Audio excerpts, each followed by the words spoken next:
Política local. Ivan Gonçalves, Manuel Pisco e Nuno Matias analisam a atividade municipal da região. Ao sábado, às 11 horas, com repetição ao domingo, à 1 da tarde. Bom dia, cá estamos então para mais um Política Local com Manuel Pisco, Ivan Gonçalves e Nuno Matias. Para já temos connosco Ivan Gonçalves, temos Nuno Matias e Manuel Pisco. Ivan Gonçalves está em viagem e a preparar-se para se ligar também ao programa. Manuel Pisco é presidente da Assembleia Municipal de Setúbal, eleito pela CDU.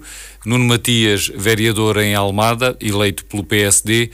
E Ivan Gonçalves é presidente da Assembleia Municipal de Almada, eleito pelo PS. E, como já referi, vai juntar-se a nós logo que lhe seja possível. Para hoje, os temas são três, que temos aqui em agenda: o ranking das escolas, que foi conhecido esta semana. Sobre as eleições autárquicas, há vários desenvolvimentos, nomes que foram entretanto revelados, e também a apresentação de pelo menos uma candidatura. E, por fim, um terceiro tema: o Presidente da República promulgou a chamada Lei dos Solos. Vamos então para o primeiro destes três temas, o ranking das escolas. Manuel Pisco, bom dia e bem-vindo. Comece por si.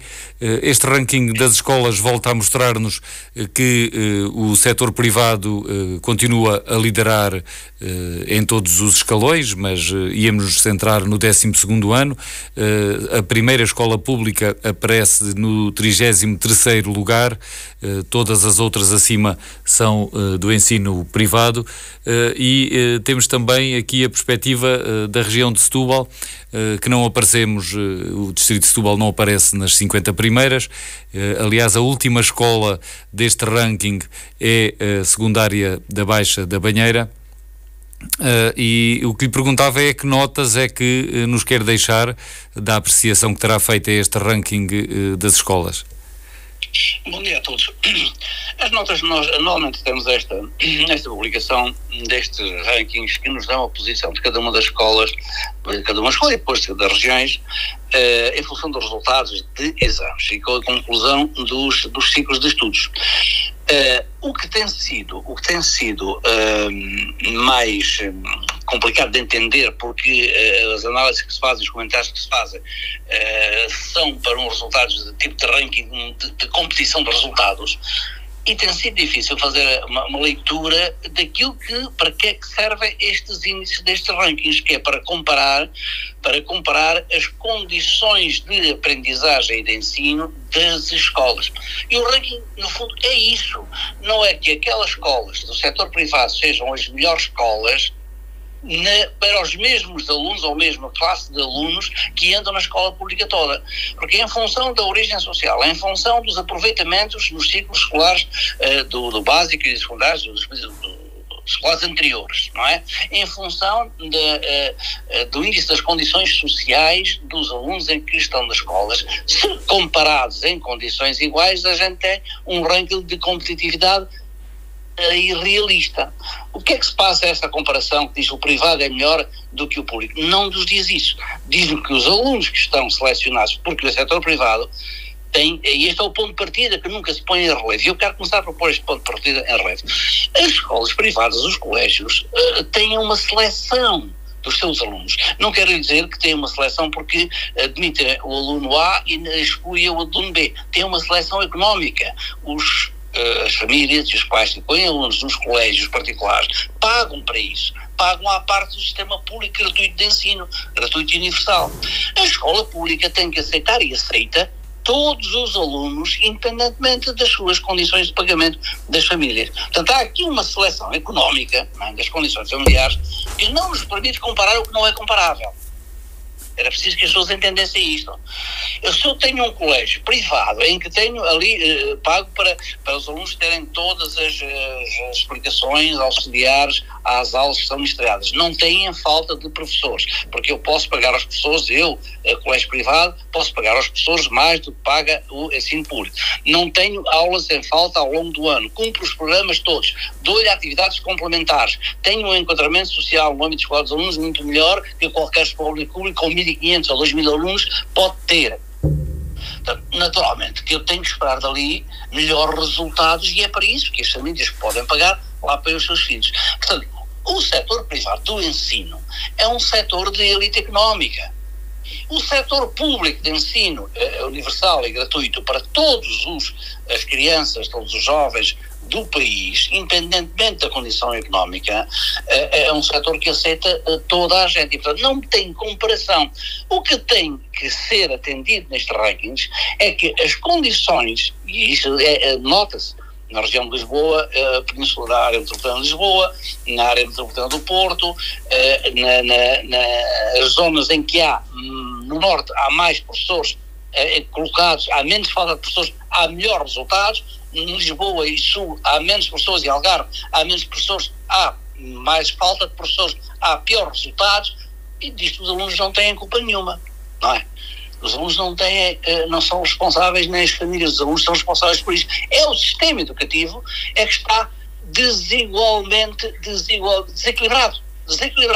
Então, estes terrenos devem ter esta leitura. Onde é que o sistema está a falhar para obter os melhores resultados? Até porque isto, de facto, tem que ser comparado com outros estudos que se fazem em relação à capacidade de aprendizagem dos alunos em função da sua condição socioeconómica.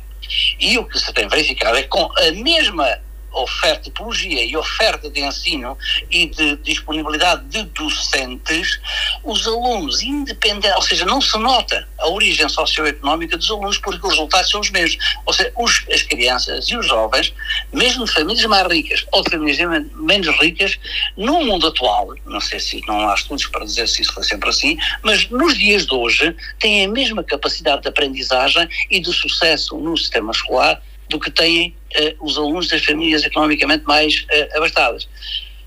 Só que o sistema educativo é que falha, e nós podemos ver nas manchas de insucesso do sistema, de não conclusão dos ciclos de estudos, de piores resultados. A gente tem que ter ali, tem que fazer a outra, ou seja, consequentemente tem que ir à procura das causas. Então, quantos foram os professores em falta? Quantas horas a menos em cada programa escolar, em cada programa disciplinar foram dadas? Qual é a quantidade de alunos que estão com a ação social escolar, tipo 1 ou tipo 2, aplicados? Eu gostava de saber quantos alunos com a ação social escolar frequentarão os colégios privados. Deve ser caso raro ou nenhum, não é? Porque aquilo é feito por escolha das famílias. Eu não estou aqui a querer anatomizar nem o setor público, nem o setor privado. Eu só estou aqui a forçar esta nota da não comparabilidade entre uma coisa e outra, porque a gente só pode comparar aquilo que é igual. O que é igual não se pode comparar o que é igual ao que é diferente. As condições de ensino numa escola com 1.500 alunos, secundária, pública, é uma coisa que tem falta de professores, tendo várias disciplinas em que os alunos não tiveram aulas, uns tiveram, outros não tiveram, conforme as disciplinas. Isto não é comparável a um colégio que faz o 12º ano com tudo certinho, com todos os professores, com todas as aulas dadas, com todos os apoios à aprendizagem devidamente organizados e mais alguma coisa. Portanto, isto não é comparável. Nós temos é que saber ler este ranking. E ler este ranking é ver onde estão os pontos fortes e os pontos fracos. E daqui de retirar estas ilações, nós temos que regularizar a falta de docentes. Por trás disto está logo uma outra coisa que é chave para o sistema e que nunca, há quantos anos nós vemos governos e ministros da educação a suceder-se uns aos outros, ninguém põe em discussão o sistema educativo. E o sistema educativo é uma falha grave.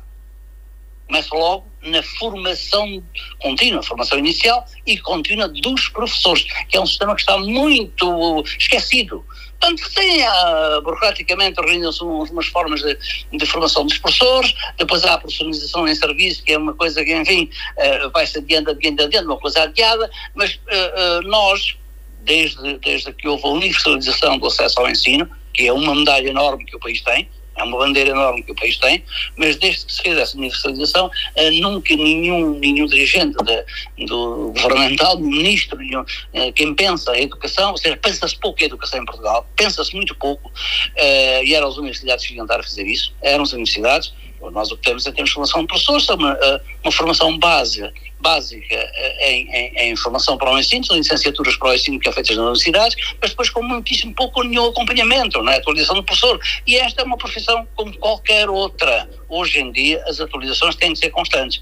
E numa profissão que é da educação, que é uma profissão relacional, é educar os alunos a serem pessoas que se relacionam em sociedade, dar-lhes os conhecimentos para eles terem um desempenho profissional, cultural e de cidadania, que é de relação com os outros. Nós temos que ter uma atualização permanente, constante, dos agentes da educação, que são os professores. Isso não existe no nosso país. Não existe. E é espantoso como é que, depois de meio século de democracia, não é? A reconhecer que o grande ascensor social tem sido a escola, é a educação. Os governos não pensam em escola, não pensam em educação. E os últimos anos que temos visto é a questão do orçamento, contrata, não contrata, o valor da remuneração dos professores. Agora, o último governo lá veio acabar com uns diferentes que havia aí já antigos, desde o tempo da Troika, com aquela questão da recuperação do tempo de serviço. E, portanto, é um setor em conflito. É um setor que tem estado sempre em conflito. E até hoje ainda não houve nenhum governo que ultrapassasse esta fase e que estabilizasse isto em termos de vamos pensar a educação que é necessária para nós. Manuel Pisco. Eu vou terminar já. Sim. Aquele grande salto que está no país todo e fora do sistema de educação, que é o salto total do progresso, da criatividade e da competitividade. Sem resolver a educação, nós não damos esse salto no país. Nuno Matias, e no seu caso, qual é a leitura que faz daquilo que o ranking ou os rankings nos mostraram, neste caso o que saiu agora esta semana? Bom dia. Nuno Matias tem o microfone desligado, provavelmente. Nuno Matias não nos está a ouvir. Passa-se aqui alguma coisa. Estamos com alguma dificuldade na... Nuno Matias está a ouvir-nos, tem o micro desligado. Estamos com dificuldades em ouvir o Nuno Matias, e enquanto isso não se resolve, eu vou colocar aqui uma outra pergunta ao Manuel Pisco sobre o ranking das escolas, fazendo aqui uma lupa para a região de Setúbal. Nós podemos olhar para o concelho de Setúbal, por exemplo, onde temos 5 escolas secundárias. A escola básica e secundária Lima de Freitas neste ranking aparece com uma média de 10,02, já a secundária Dom João II também com 10,71, e depois as duas mais do centro da cidade, a Sebastião da Gama com 11,44 e a secundária do Bocage, o antigo liceu, com 11,96. Estas duas do centro aparecem com médias, com um ponto percentual acima das outras duas. E no caso da Lima de Freitas, da secundária Dom Manuel Martins, a média é mesmo negativa, 8,77%. Eu ia perguntar ao Manuel Pisco se isto lhe diz alguma coisa, mas parece que agora já temos o Nuno Matias em condições de entrar. É assim, Nuno Matias, já está por aí? Pedia-lhe que ligasse o microfone. E parece que é mesmo o meu microfone é que não está a funcionar. E daí o Nuno Matias não nos conseguir ouvir. Estamos... Então, não resolve, se quiser. Sim, se pudesse responder a essa pergunta, eu agradecia. Então, a observação é a seguinte: não há nada de novo neste posicionamento. É o resultado mais ou menos histórico desde que há estes rankings e estes índices de resultados na educação. As escolas do centro da cidade, isto também é uma tradição já mais antiga, as do centro da cidade, que têm preferência dos alunos das famílias que estão concentrados no centro da cidade. Desde a periferia vão recolher os alunos que normalmente não têm colocação ou que estão em zonas habitacionais mais na periferia da cidade. É o caso da Manuel Martins, que é o caso da Lima de Freitas, e portanto tem que ver também, ou seja, é um retrato desta, um micro-retrato desta diferenciação socioeconómica de que eu estava a falar antes. As escolas que recebem os alunos com a maior quantidade de alunos, a maior porcentagem de alunos com ação social escolar, são aquelas que acabam por ter resultados mais fracos. Não é? Uma questão, a Manuel Martins é um caso exemplar, e a Lima de Freitas, que estão cada uma delas na sua ponta da cidade, não é? E as zonas do centro apanham as famílias que estão mais, ou seja, que vivem no centro da cidade, logo têm condições económicas melhores, porque têm as casas, vivem nas casas e têm normalmente filhos de famílias com empregos de melhor remuneração. Portanto, isso é um dado histórico, mas que reflete exatamente aquilo que eu estava antes a dizer em relação ao país. É um microcosmos que reflete esta diferenciação socioeconómica que dá os resultados. Agora, e depois a dificuldade de colocação das pessoas é semelhante, a preferência das pessoas já para a Sebastião da Gama e para a escola secundária do Bocage. A maior dificuldade está nas escolas de periferia, é a mesmíssima coisa aqui neste microcosmos. Mas curioso é que a própria estrutura do inquérito, para a gente fazer este ranking das escolas, também tem critérios bastante duvidosos. Né? Eu dou-lhe um exemplo em relação ao setor do ensino profissional. O ensino profissional só contabilizam, eu gostava de saber porque o Ministério nunca nenhuma entidade do Ministério da Educação soube explicar isto, não é? Mas o critério está feito assim, só é contabilizado os alunos que têm ação social escolar. Então, mas não há só alunos de ação social escolar no ensino profissional. Há outros. As escolas que têm ensino profissional, a Manuel Martins também tem ensino profissional, a Lima de Freitas, a Sebastião da Gama tem ensino profissional, mas este dado é que é estranhíssimo e não tem justificação lógica, não é? Porque é que se vai no setor do ensino que tem também a mesma equivalência a nível de formação dos alunos, do nível secundário, e se escolhem deste subsetor, só se escolhem os que têm a ação social secundária. São os que têm mais dificuldades económicas, são os que não podem pagar explicadores, e muitas escolas dos privados e do centro das cidades, há muitos alunos para estes parques de resultados na escola pública, mas com explicadores, porque há falta de professores e então as famílias têm possibilidades, pagam explicadores para compensar a falta que têm nas escolas, e portanto estamos perante o mesmo quadro, visto agora com uma lupa no microscópio aqui, no microcosmos de uma cidade. E isto replica-se nas outras cidades. Portanto, voltando à questão principal que eu estava a colocar, nós temos é que saber analisar não a classificação das escolas como uma coisa merecedora de uma medalha, de um pódio ou de uma desqualificação, mas analisar isto à luz das condições do sistema de ensino que têm que ser reequilibradas e tem que haver uma política a montante, uma política de educação, de formação de professores, formação inicial, de formação contínua e de assegurar as condições... Manuel Pisco, peço desculpa por interrompê-lo, mas vamos ver se conseguimos então outra ligação com o resto dos membros do programa. Vamos ver aqui com os restantes, Nuno Matias, e até eventualmente com o Ivan Gonçalves.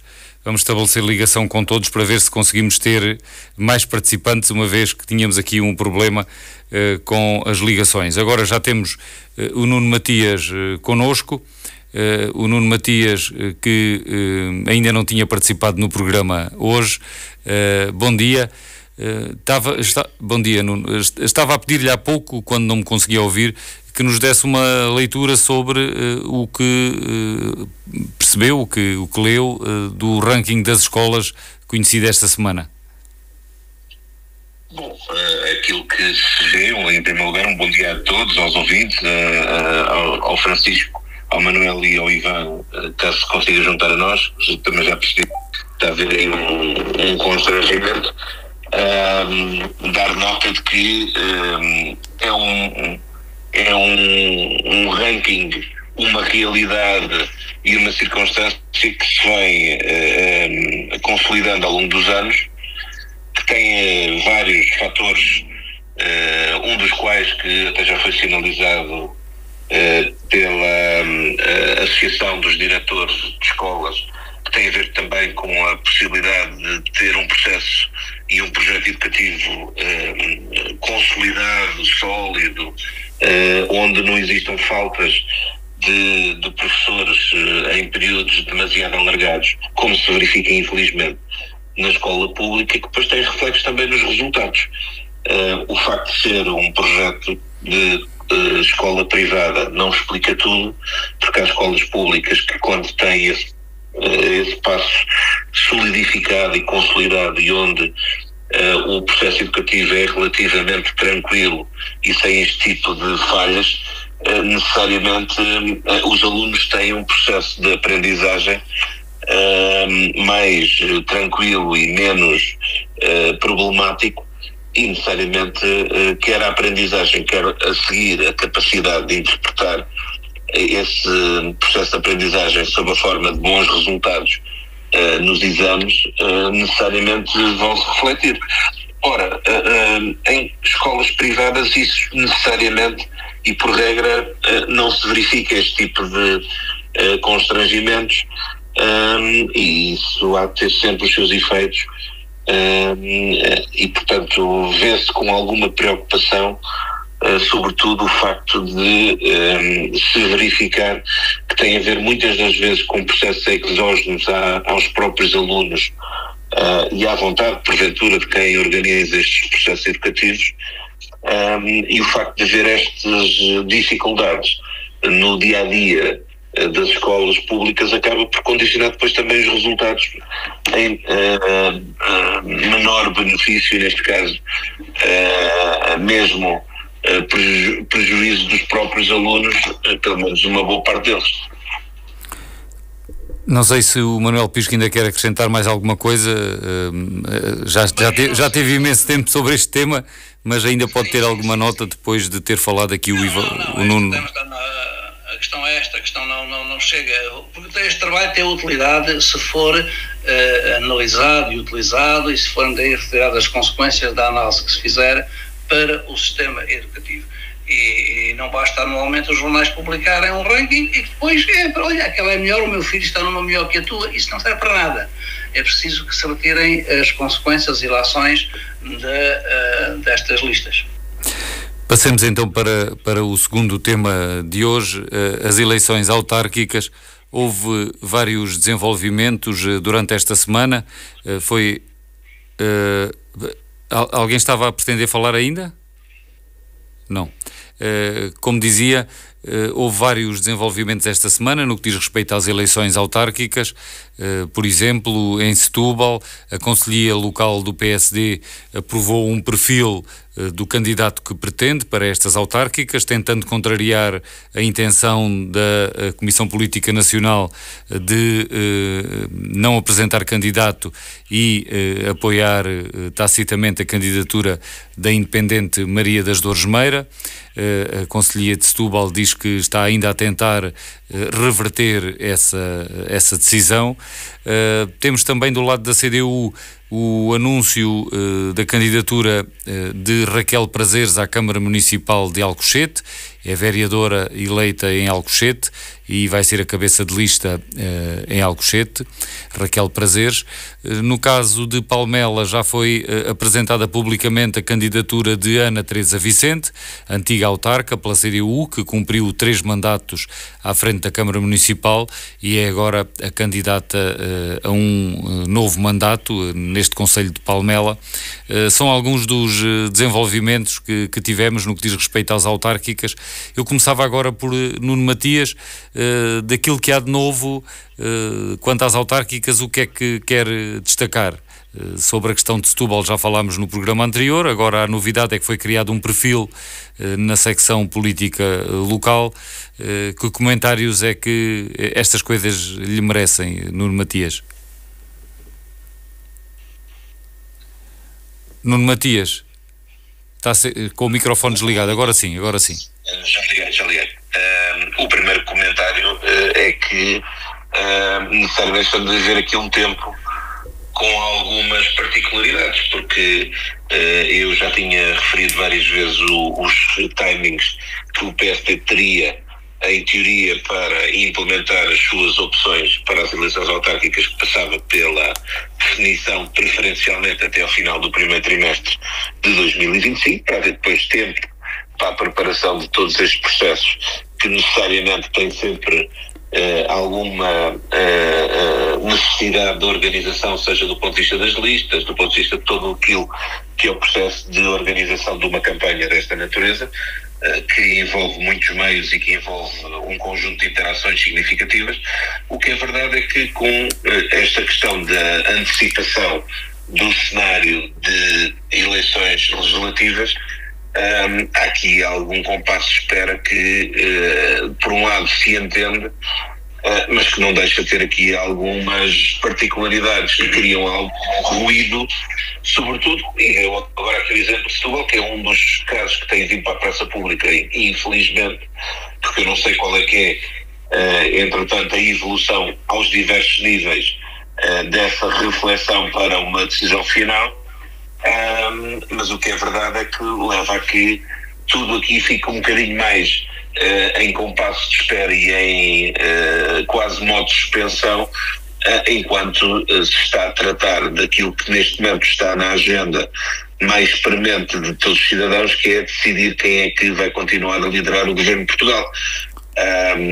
E isso nota-se um bocadinho em todos os partidos, porque se vir o ritmo de apresentação e de anúncio de candidaturas, de decisões sobre quem serão os cabeças de lista, a organização do ponto de vista interno dos partidos para estes processos, neste momento está absolutamente condicionado por um calendário nacional que, bem ou mal, neste momento se sobrepôs nesse caminho, e que leva a que a atenção, a energia, a organização de meios até de campanha e de comunicação estejam neste momento concentrados até dia 18 de maio nas eleições legislativas. Em parte perde-se aqui um pouco esta dinâmica que era útil de os diferentes candidatos e sobretudo quem começa de novo processos autárquicos, que exige um trabalho de proximidade com os cidadãos, que exige a explicação do programa que se defende e da forma como se pretende implementá-lo, fica um pouco condicionado, porque necessariamente o processo autárquico vai entrar no seu percurso normal e com a energia habitual, se calhar apenas em final de maio e início de junho, o que já estará a uma distância de menos de 4 meses em relação ao timing previsível para as eleições autárquicas, e portanto cria-se aqui algum empecilho ao ritmo habitual para estas eleições. É um calendário que é atípico, que leva a que também os processos de decisão sejam também eles bastante atípicos, o que de alguma forma, sobretudo para quem está numa situação de oposição, está a tentar construir projetos de raiz, acaba por ter aqui alguns constrangimentos. Mas lá está, estamos a viver um tempo político atípico que não seria desejável que estivéssemos a viver.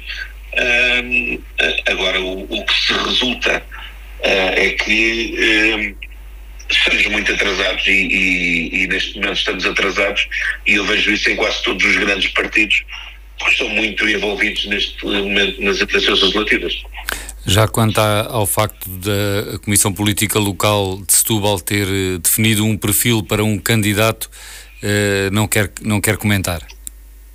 Não, vamos lá ver, é perfeitamente legítimo, e num partido como o PSD mal seria se assim não fosse, é perfeitamente legítimo que a Comissão Política Conselhia do PSD de Setúbal queira ter a sua estratégia, queira identificar o seu perfil e queira defender essa estratégia e essa posição junto dos órgãos distritais e nacionais. Isso mal seria se alguém levasse a mal, e acho que tem todo o direito de o fazer.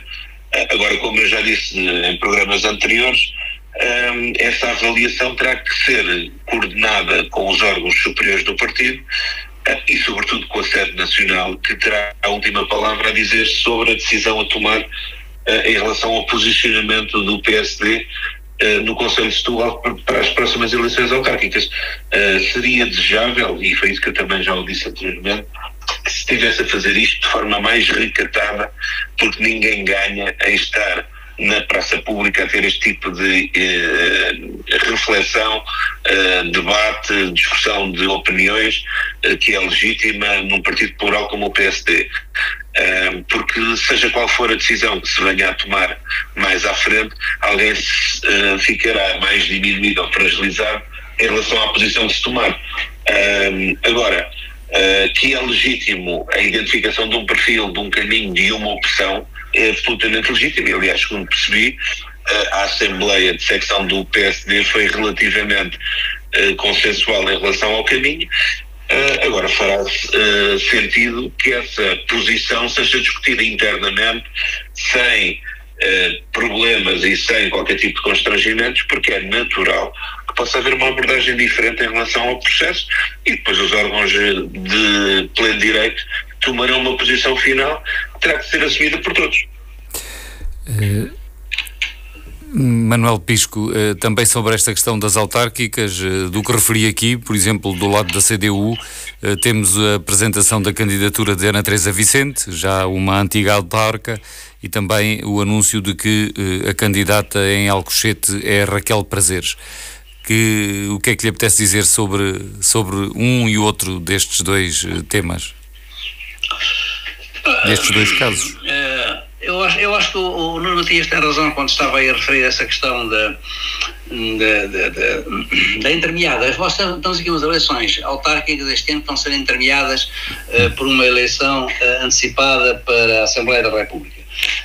E isto pode condicionar algumas até decisões dos próprios partidos, em alguns casos. Agora estão sendo apresentados alguns candidatos por alguns partidos, mais ou menos onde se entende que não vão ter grandes implicações com as eleições para a Assembleia da República, mas em alguns casos terá eventualmente. Condicionamento já houve, veja-se o caso do anúncio da candidata do Partido Socialista à Câmara de Lisboa, que já condicionou em relação à possibilidade de participação nas listas para a Assembleia da República. E há outras situações dessas. Agora, há aqui talvez alguma pressa, vão sendo apresentados assim gota a gota. Eu creio que em Setúbal também já há data marcada para a apresentação muito proximamente, o que é no dia 12, dos primeiros candidatos às autárquicas aqui da parte da CDU. Sim, está marcado para dia 12, embora no caso de Setúbal, ao contrário dos outros concelhos, a Conselhia do Partido Comunista ainda não tenha anunciado o nome. Sim. Pronto, está bem, é para anunciar no dia 12. Vai ser no dia 12, É isso que está previsto. Agora, pronto, a Raquel Prazeres avança aí, o que é uma boa candidata, uma boa aposta da CDU, já tem experiência autárquica, tem uma longa experiência de participação social em Alcochete e é bem conhecida, e a Raquel é uma boa aposta da CDU. No caso de Palmela, não é? Com esta questão do aparecimento pela primeira vez como um player que tem influência nisto de um independente, que é ex-presidente Maria das Dores Meira, as coisas vêm-se a alterar em termos de tradição. Nós dizemos que às vezes há coisas que não mudam, que é o caso da Madeira. A Madeira há de ser, parece que eternamente do Governo Regional, as eleições para a Assembleia Regional há de ser sempre do PSD, é o que parece. Mas o caso de Setúbal também é um daqueles casos de uniformidade contínua em termos de eleitorado local. Se olharmos para o histórico das eleições autárquicas em Setúbal, só houve duas, consolidadamente, uma votação de esquerda. O Partido Socialista somou 6 mandatos, desde que há eleições, desde 1976, somou 6 mandatos, a CDU somou 8 mandatos. 19 anos de presidência do Partido Socialista, vamos em 24 anos até agora de presidência da CDU. Portanto, há aqui uma consolidação, independentemente das alterações demográficas que efetivamente aconteceram em Setúbal. Portanto, lembramos da transição da segunda para a terceira geração industrial, dos anos 80, da grande modificação de empregos e de deslocalização de pessoas que naturalmente vinham trabalhar para esta indústria que foi desaparecendo e que estavam aqui localizadas e tiveram que ir trabalhar para fora. Portanto, apesar destas alterações económicas e demográficas, mantém-se, está consolidada esta expressão eleitoral à esquerda. Quem é que não tem tido expressão eleitoral local? O PSD. Quem é que agora a candidata independente vai querer recolher votos, comer eleitorado aonde? No PSD. Este é o elemento novo. É bom recordar, fazer aqui um paralelo com como é que nós tivemos o Francisco Lobo com a APU, a Aliança Povo Unido, em 2 mandatos em Setúbal, esteve 6 anos, mas ainda na memória coletiva dos setubalenses, o Francisco Lobo é uma referência de autarca, de modelo de autarca íntegro e com obra feita. Foi naquela fase em que era preciso fazer as infraestruturas todas, não é? E muitos autarcas ficaram na memória das populações. Com 2 mandatos, o Francisco Lobo ficou para sempre na memória da população de Setúbal. E depois, para retirar, ou seja, conseguir ganhar na altura, a Aliança Povo Unido, o Partido Socialista uniu-se em 1985, uniu-se ao PSD. Foi a única vez que, por eleição, o PSD teve uma participação no Executivo Municipal, tendo concorrido em coligação com o Partido Socialista. Agora a situação é a inversa. Nós temos os 2 concorrentes à presidência, ou à maioria relativa, que é o que provavelmente acontecerá, que são como se diz agora nos jornalistas, o incumbente tradicional, que é a CDU, com o Partido Socialista, que quer retomar a presidência, mas aparece este elemento dispersivo para o lado do PSD, tanto que onde aparece o independente, a primeira vez ele ainda não tinha eleitorado. Portanto, ou tinha eleitorado do grupo político onde estava, que era a CDU, ou vai buscar eleitorado a uma franja do Partido Socialista, ou vai buscar eleitorado a uma franja do Partido Social Democrata ou do CDS, no eleitorado local que tiver aqui.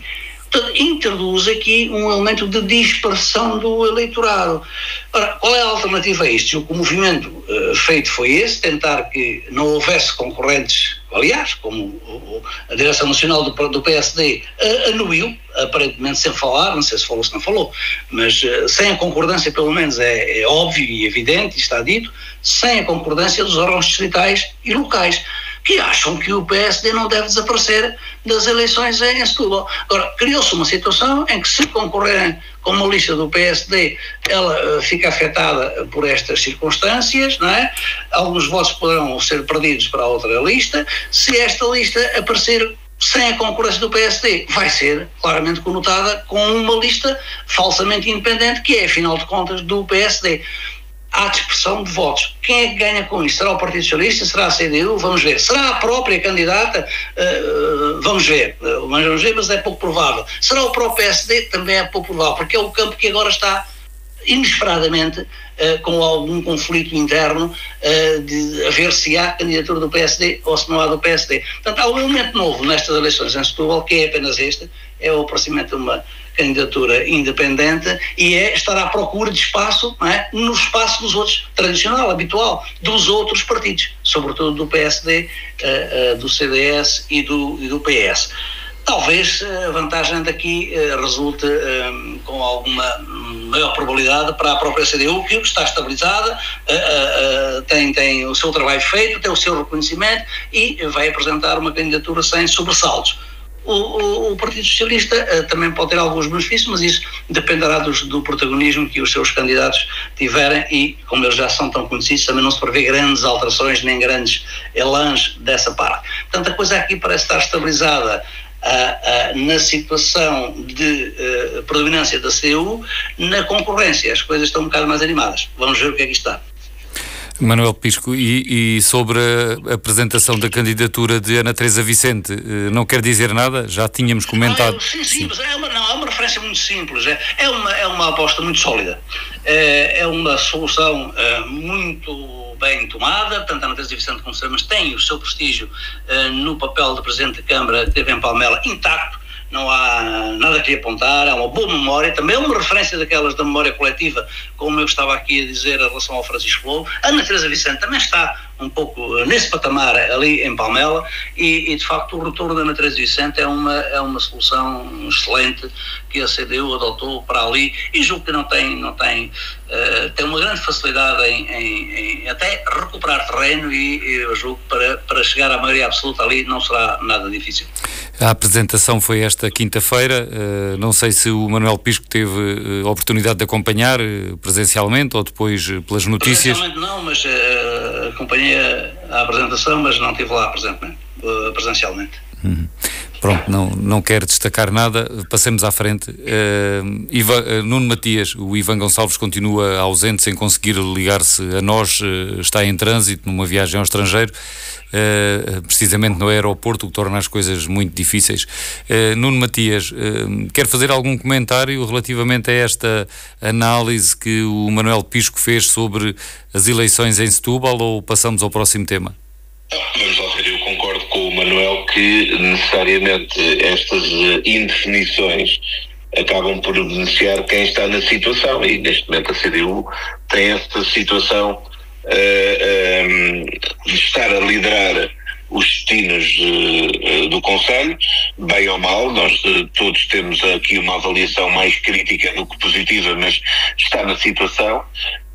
E havendo ainda por cima este cenário com as eleições legislativas, como eu há pouco estava a referir, que acaba por dispersar a atenção e retirar alguma energia que vai ser só concentrada mais à frente, a partir se calhar do mês de junho, leva a que necessariamente quem está na oposição, como é o caso quer do Partido Socialista, quer da candidatura independente, quer porventura também uma candidatura, se for essa a decisão, do PSD, acaba por não conseguir ter a mesma dinâmica ou a mesma capacidade de se ligar com o cidadão, porque o próprio cidadão neste momento está, porventura, até do ponto de vista psicológico e emocional, a seguir com mais atenção aquilo que está a passar a nível nacional.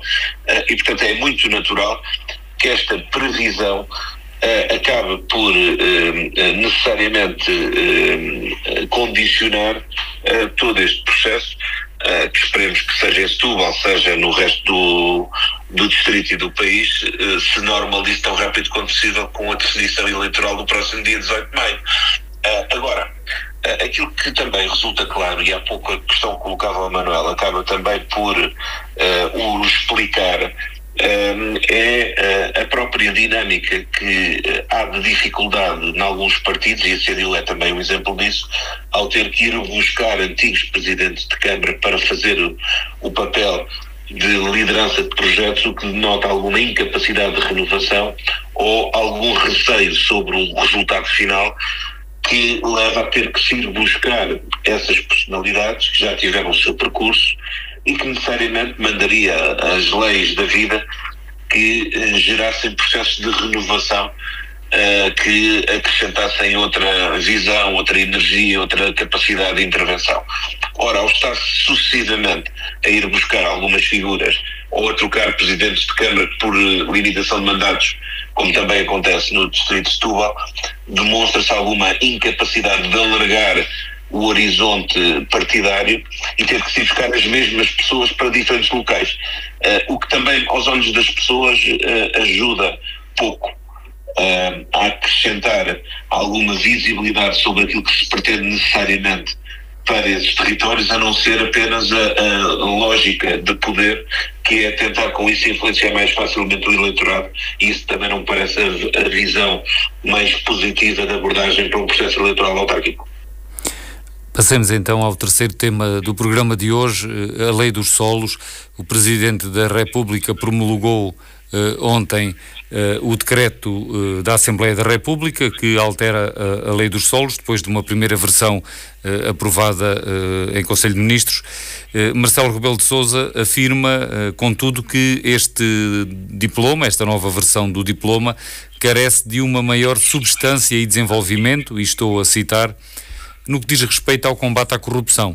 Ou seja, o Presidente da República promulga, justificando que agora já pode promulgar com o contributo que foi dado pelo Partido Socialista no âmbito da Assembleia da República, e por outro lado diz que é preciso desenvolver este regime no que diz respeito à corrupção, a prevenir a corrupção. Manuel Pisco, que leitura é que faz desta promulgação e destas declarações do Presidente da República, que foram anunciadas através do site da Presidência da República?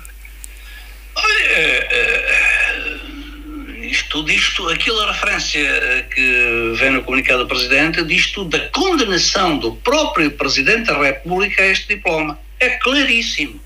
Raramente acontece que é publicada uma lei obrigatoriamente, né? Este é um caso que ela voltou ao Parlamento, ela é aprovada de novo e o Presidente da República não tem alternativas, tem mesmo que publicar. Ou seja, é publicada contra a vontade do Presidente, tanto aqui não houve, a gente já percebeu que nesta, como outras matérias, entre o Presidente da República e o Primeiro-Ministro não há nem sequer negociações, não há conversações, não há nenhuma sintonia.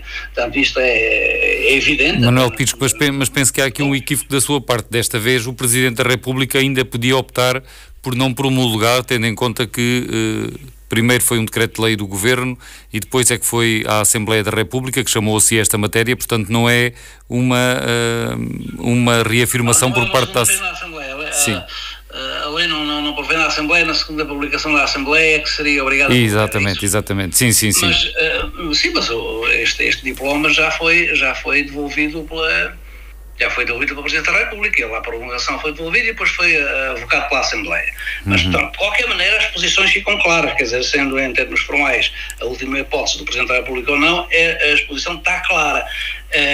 Quando diz que, apesar do presente diploma, mantém as derrogações ao regime geral e matérias que aflora sobre o combate à corrupção, carecem da maior substância e desenvolvimento. O que é que ele está a dizer? Vem derrogar o regime da Lei dos Solos anterior, aquele tal regime em que foram desenhados e feitos ao longo de anos, demorados anos, os planos diretores municipais das câmaras, e agora vem derrogar as orientações que havia e vem dar viabilidade da construção em áreas do território que antes não havia e abrindo as portas àquilo que temos dito, à especulação de terrenos que antes tinham valências apenas agrícolas ou ecológicas e passam a ter também valências urbanísticas. E depois isso aponta para a corrupção e para aquilo que o Presidente próprio, quando publica, declara isto, quer dizer, isto é a maior declaração de risco de corrupção que se pode fazer a uma lei que está a ser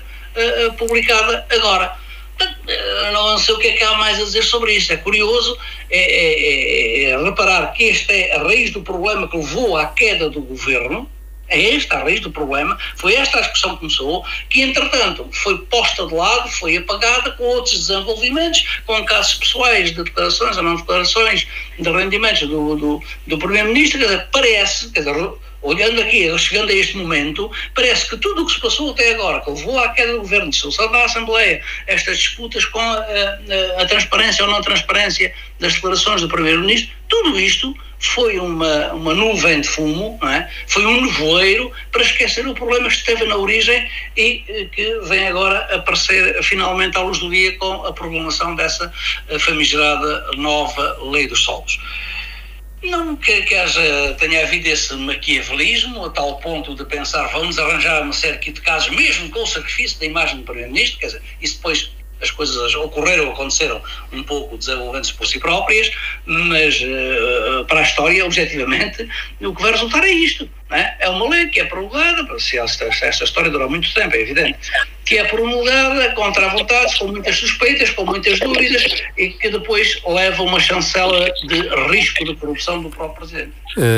Manuel Pisco, informo agora que já chegou ao nosso convívio Ivan Gonçalves, que já está também por aqui. Parece com algum ruído na comunicação, mas Ivan Gonçalves, cumprimento, bom dia. Já estamos no último tema, designadamente a questão da opção do Presidente da República, que promulgou a chamada Lei dos Solos, depois de o diploma ter sido avocado pela Assembleia da República e de ter sido aprovado no entendimento entre o PSD e o PS, o Presidente da República promulga, mas chama a atenção que é preciso maior desenvolvimento e substância no que diz respeito ao combate à corrupção. Ivan Gonçalves, quer fazer um comentário sobre esta decisão do Presidente da República? Muito bom dia, peço desculpa pelo meu atraso, mas estou em trânsito.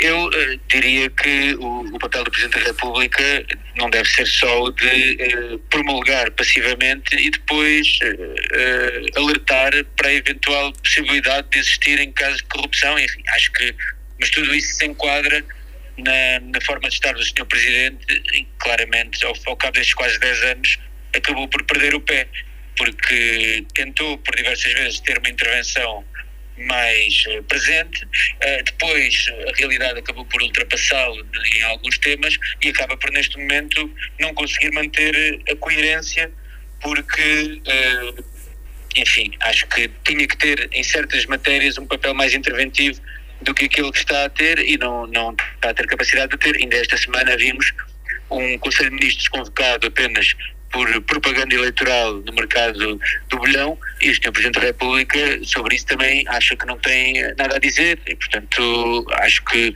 enfim, não quero usar aquela frase de terminar o mandato com dignidade, porque está muito, já muita gente o disse sobre outros presidentes até, mas parece-me que esta fase final, estes anos finais do mandato de Marcelo Rebelo de Sousa estão a ser profundamente negativos. O Ivan Gonçalves foi muito telegráfico. Eu ia lhe perguntar então se quer dizer alguma coisa sobre o ranking das escolas, alguma síntese muito rápida, uma vez que não teve oportunidade no início do programa. Sim, eu queria só dizer, porque eu acho que o público gosta muito destes rankings, o público, isto é a opinião pública, gosta muito destes rankings. Eu acho que eles habitualmente têm efeitos mais perversos do que positivos, porque obviamente não é possível comparar o que é incomparável. Há escolas que têm, pela sua natureza social, demográfica, desafios que outras obviamente não apresentam, e isso faz com que muitas vezes acabem por estar situadas num local do ranking, ou seja, numa posição do ranking, enfim, que tem muito pouco a ver com o mérito educativo, pedagógico das suas escolas, mas tem mais a ver com a gestão daquilo que é o sucesso, que é facilmente previsível. Portanto, eu diria que, ou melhor, também não me parece, obviamente, os rankings, há o direito de que eles possam ser feitos. Acho que a minha crítica vai para a importância que nós muitas vezes damos, ou que o público dá a estes rankings, quando há outros fatores que podiam e deviam ser avaliados. Por exemplo, se calhar era mais importante nós percebermos, dentre as escolas que tiveram prestações mais negativas nos últimos anos nos rankings, qual é que foi a evolução que tiveram, mais até, ou seja, no fundo, dizendo aqui um conceito da matemática, mas se calhar calcular a sua derivada, se houve uma melhoria, uma pioria. Isso Temos algo parecido com isso. O Jornal Público fez um trabalho a que chama o ranking da superação, onde procura avaliar essa capacidade de lidar com as dificuldades. Exatamente, até porque me parece, mas o problema é que depois a opinião pública valoriza muito mais aquilo que é o ranking em bruto do que propriamente essas estatísticas, que eu diria que até são muito mais interessantes para se perceber o sucesso ou o insucesso da gestão de cada uma das escolas, não é de cada um dos alunos, porque isso vai muito para além daquela que é a possibilidade das escolas de o influenciar. Muito bem, obrigado, Ivan Gonçalves. Passamos então à última intervenção, presumo, sobre a questão da promulgação da Lei dos Solos. O Nuno Matias ainda não se pronunciou, ainda temos aqui minutos suficientes para dizer o que pensa sobre essa decisão do Presidente da República. Justifica-se que tenha promulgado com estas reservas relativamente ao combate à corrupção, ou, como dizia o Ivan Gonçalves, não faz sentido promulgar assim desta forma? Bom, vamos lá ver. O Sr. Presidente da República já não é a primeira vez que no processo de promulgação torna público as suas reservas, que também é uma prerrogativa constitucional e dos seus poderes, que é balizar em que termos é que o faz, e ele na comunicação também diz absolutamente de forma transparente que, atendendo às profundas alterações introduzidas por iniciativa do Partido Socialista com o apoio do Partido Social Democrata, que afastam as objeções suscitadas sobre a proposta anteriormente aprovada. Ou seja, apesar de haver aqui questões que, no entendimento de forma perfeitamente adequada, o Sr. Presidente da República entende apresentar, nomeadamente a questão de ainda ter que haver algum aprofundamento de substância em relação às matérias sobre os riscos associados a estas medidas e bem como às medidas de combate à corrupção, parece que, apesar de tudo, houve um processo que saiu beneficiado de uma interação, neste caso entre o Partido Socialista e o Partido Social Democrata, que melhorou a solução, que na prática continua a ter uma visão estratégica, que é reforçar as condições de mercado para que possa haver uma maior oferta de habitação em Portugal, que esse é um problema que todos nós já identificamos e que desta forma pode-se acrescentar oportunidade para, pelo menos do ponto de vista dos valores dos terrenos, haver aqui maior capacidade de intervenção, até porque necessariamente só por intervenção e ação dos municípios é que esta intervenção é possível, reforçar a oferta em primeiro lugar pública ou com interesse público, e portanto o próprio Presidente da República reconhece que houve introduções ou alterações introduzidas que melhoraram a solução, e que podem, certamente com isso, com a sua promulgação, melhorar a sua capacidade potencial de atingir o objetivo, porque esse é o objetivo que está em causa, na certeza de que esta lei dos solos, como sempre se afirmou, acrescenta algo que é, por um lado, o aumento da oportunidade, sem haver diminuição do escrutínio, porque a partir do momento que as autarquias têm um papel central em todo este processo, não há maior escrutínio do que dentro de uma autarquia local, seja dentro da Câmara, dentro da Assembleia Municipal, e por isso é um processo absolutamente transparente, com participação popular, porque quer na Assembleia Municipal, quer na Câmara Municipal, pode haver intervenção direta do cidadão. Na Assembleia da República é mais difuso essa possibilidade, e a nível governamental ainda mais distante se torna, e portanto esta oportunidade que se cria com a lei dos solos parece-me que se reforça com a melhoria que o próprio Presidente da República reconhece. Se a lei é perfeita, o Presidente da República entende que se calhar ainda poderia ser objeto de melhorias, e tem todo o direito de o afirmar, como já o fez noutros diplomas. Portanto, também não me parece que seja de fazer aqui um caso associado a esta promulgação ou a esta nota presidencial, porque não é muito diferente de outras que já aconteceram com as mesmas preocupações ou com os mesmos afloramentos de chamadas de atenção em relação à solução legislativa que se encontrou. Agora, houve aqui um entendimento que me parece positivo entre o Partido Socialista e o Partido Social Democrata, que melhorou a solução final, porque também esse é o objetivo da dialética do processo legislativo, que é havendo oportunidade, com participação de diferentes representantes do ponto de vista parlamentar, para a sua melhoria e para a sua solidez de solução final. Acho que ficamos todos a ganhar, com a certeza de que acho que todos estamos envolvidos e imbuídos do espírito que é: vamos reforçar a capacidade de ação para melhorar um setor que, como se vê nas últimas sondagens, está no topo das grandes preocupações dos cidadãos. Que é a habitação. Peço desculpa aos três, já não temos tempo para mais, faltam só aqui uns segundos para o final do programa, que hoje foi um pouco atribulado, com dificuldades técnicas e também a ausência em grande parte de Ivan Gonçalves, que está em trânsito, como informei, mas agradeço ao Ivan Gonçalves o esforço para ainda estar aqui um pouco connosco, também ao Manuel Pisco e ao Nuno Matias. Voltamos de hoje a 8 dias. Desejo uma boa semana para todos.